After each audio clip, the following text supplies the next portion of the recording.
আল্লাহ রব্বুল আলামিন প্রিয় নবীজি সাল্লাল্লাহু আলাইহি ওয়াসাল্লামকে সর্বশ্রেষ্ঠ নবী এবং রাসূল হিসাবে পাঠিয়েছেন। যদিও তিনি সৃষ্টির আদিতেই নবী ছিলেন এবং নবীজি হাদিস শরীফে বলেছেন, আদম আলাইহিস সালাম যখন মাটি পানির মধ্যেই মিশ্রিত ছিলেন তখনও আমি নবী ছিলাম।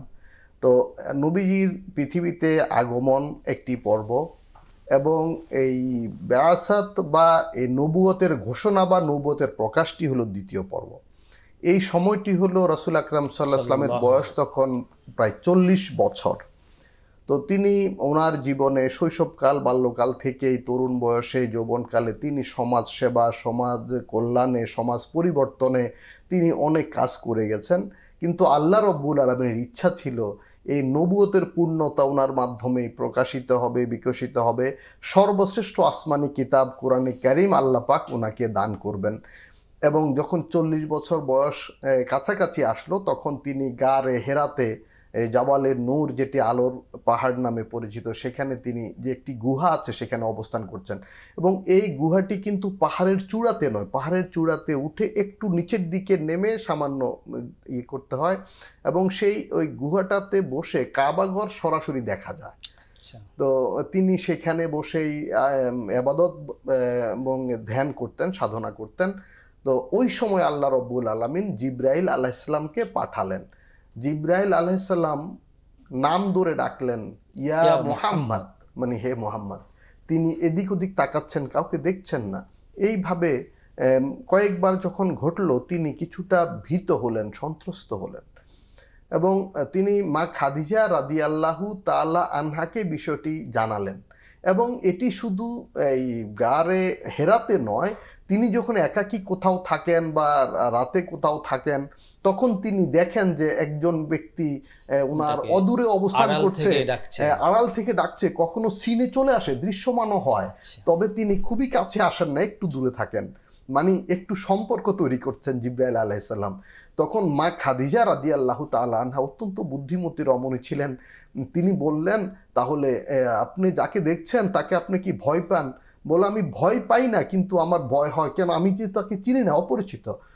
তখন এটি কি কোনো জিন ভূত কিনা বা ক্ষতিকর কোনো আত্মা কিনা, এরকম তিনি একটু আশঙ্কা করছিলেন। খাদিজা রাদিয়াল্লাহু তাআলা আনহা বললেন, তাহলে চলেন, আপনি রাতে আমাকে নিয়ে চলেন।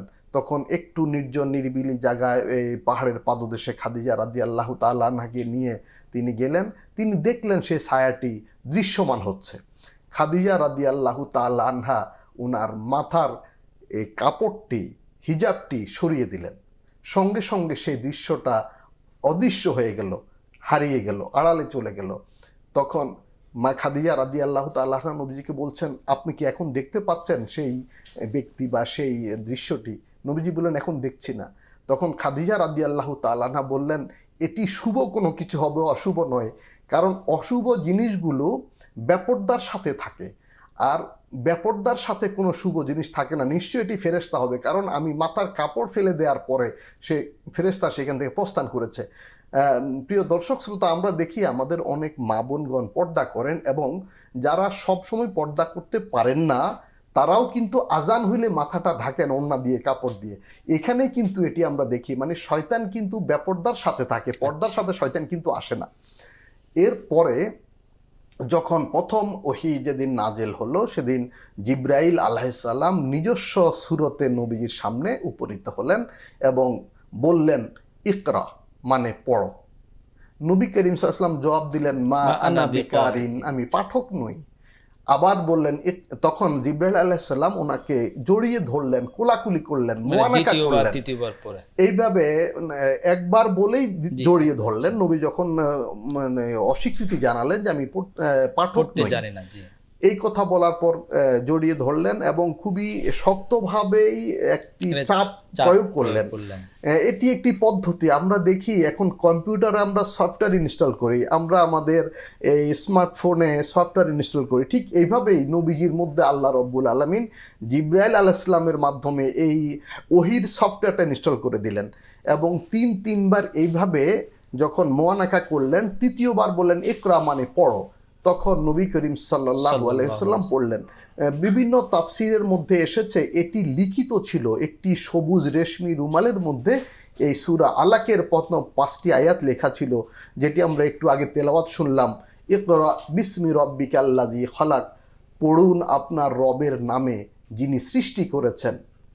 খলাকাল ইনসানা মিন আলাক, তিনি মানুষ সৃষ্টি করেছেন জমাট রক্তবিন্দু থেকে। ইকরা ওয়া রাব্বুকাল আকরাম, আপনি পাঠ করুন আপনার রব মহাসম্মানিত। আল্লাযী আল্লামা বিল কালাম, যিনি লিখনির মাধ্যমে শিক্ষা দিয়েছেন। মানব সভ্যতার উন্নয়ন বাবা আদম আলাইহিস সালাম থেকে শুরু করে আল্লাহ তাআলা যে এলেম বিদ্যা শিক্ষা দিলেন, এই বিদ্যা বা জ্ঞান দিয়েই, এই তথ্য প্রযুক্তি দিয়েই সভ্যতার উন্নয়ন ঘটে। তারপরে বলছেন আল্লামাল ইনসান মা লাম ইয়ালাম, মানুষকে আল্লাহ শিখিয়েছেন যা মানুষ জানতো না। এই ওহী নাজিল হলো, এই 5টি আয়াত প্রথম নাজিল হলো। কিন্তু রাসূল আকরাম সাল্লাল্লাহু আলাইহি ওয়াসাল্লাম জিবরাইল আলাইহিস সালাম যে কুলাকুলি বা মুআনাকা করলেন, তিনি অনেকটা অসুস্থর মতো হয়ে গেলেন, মানে জ্বরে আক্রান্ত হওয়ার মতো অবস্থা হয়ে গেলেন। তিনি ফিরে আসলেন, ঘরে এসে বললেন জাম্মিলুনি জাম্মিলুনি, আমাকে চাদর দাও, আমাকে চাদর দিয়ে ঢেকে দাও, কম্বল দাও। তখন মা খাদিজা রাদিয়াল্লাহু তাআলা আনহা ওনাকে সেবা শুশ্রূষা করলেন, সান্ত্বনা দিয়েছেন। তিনি সব শুনলেন, শুনে বললেন আল্লাহর শপথ আপনার কোনো ক্ষতি হবে না, আপনার কোনো অমঙ্গল হবে না, কারণ আপনি তো মানুষের এই সেবা করেন, আপনি বিধবার সেবা করেন, আপনি শিশুদের অভাবীদের সেবা করেন, এতিমের অভিভাবকত্ব করেন, আপনি মানুষের কল্যাণ করেন, আপনি কারো অমঙ্গল করেন না, সুতরাং আপনার অমঙ্গল হবে না। এবং পরে খাদিজা রাদিয়াল্লাহু তাআলা আনহা, ওনার একজন চাচাতো ভাই ছিল, একজন বড় আলেম, ইহুদিদের মধ্যে বড় পণ্ডিত ছিল, অত্যন্ত অতিশীপর বৃদ্ধ ছিলেন তিনি। তার নাম ছিল ওয়ারাকা, তার বাবার নাম ছিল নফল। ওয়ারাকা বিন নফল ওনার কাছে নিয়ে গেলেন। ওয়ারাকা ইবনে নফল একজন বড় আলেম ছিলেন, বড় বুজুর্গ ছিলেন এবং অত্যন্ত বয়স্ক ব্যক্তি ছিলেন। এমনকি বয়সের ভারে তিনি চোখের দৃষ্টিশক্তিও ক্ষীণ হয়ে গিয়েছিল। হযরত খাদিজা রাদিয়াল্লাহু তাআলা আনহা নবীজিকে ওয়ারাকা ইবনে নফলের কাছে নিয়ে গেলেন, গিয়ে এই বৃত্তান্ত জানালেন। তখন ওয়ারাকা ইবনে নফল সব শুনে বললেন, ইনি হলেন আখির নবী মুহাম্মদুর রাসূলুল্লাহ সাল্লাল্লাহু আলাইহি ওয়াসাল্লাম। এবং তিনি আরও আগ্রহ প্রকাশ করে আক্ষেপ করে বললেন যে এক সময় এই মক্কার লোকেরা এই মক্কা শরীফ থেকে তাকে বের করে দিবে, আমি যদি তখন জীবিত থাকতাম তাহলে আমি তার সহযোগিতা করতাম, তাকে সাহায্য করতাম। তো এরপরে রাসূল আকরাম সাল্লাল্লাহু আলাইহি ওয়াসাল্লাম আবার আসলেন।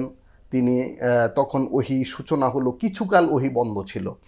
এই সময় থেকে প্রায় 6 মাসের মতো ওহী বন্ধ ছিল, স্বপ্নযুগে ওহী চালু ছিল। এবং রাসূল আকরাম সাল্লাল্লাহু আলাইহি ওয়াসাল্লামের মধ্যে এই অধীর আগ্রহ তৈরি হলো, আগ্রহ উদ্দীপনাটা আরও বাড়লো। এবং এরপরে কিছু আয়াত নাজিল হলো, সূরা মুজ্জামিল এবং সূরা মুদ্দাসির এবং সূরা নুন ওয়াল কালাম ওয়া মা ইয়াসতুরুন, এই সূরাগুলো নাজিল হয়। সূরা ওয়াদ-দুহা আছে, সূরা ওয়াদ-দুহা। এর পরে যখন 6 মাস ওহী বিরতির পরে নবীজি ভাবলেন যে এখন আমার কি হবে। অনেকে বলা বলি করলো যে উনি ওহী শুরু হয়েছে বলেছিলেন, এখন তো ওহী বন্ধ হয়ে গেছে। তখন নবীজি কিছুটা মনে কষ্টে ভুগছিলেন। তখন আল্লাহ পাক রব্বুল আলামিন বললেন, ওয়াদ-দুহা ওয়াল-লাইলি ইযা সাজা মা ওয়াদ্দাআকা রাব্বুকা ওয়া মা ক্বালা। হে প্রিয় নবী সাল্লাল্লাহু আলাইহি ওয়াসাল্লাম, উষার শপথ, আলোকিত দিবসের শপথ, এবং রাত যখন আদার হয় সে রাতের শপথ।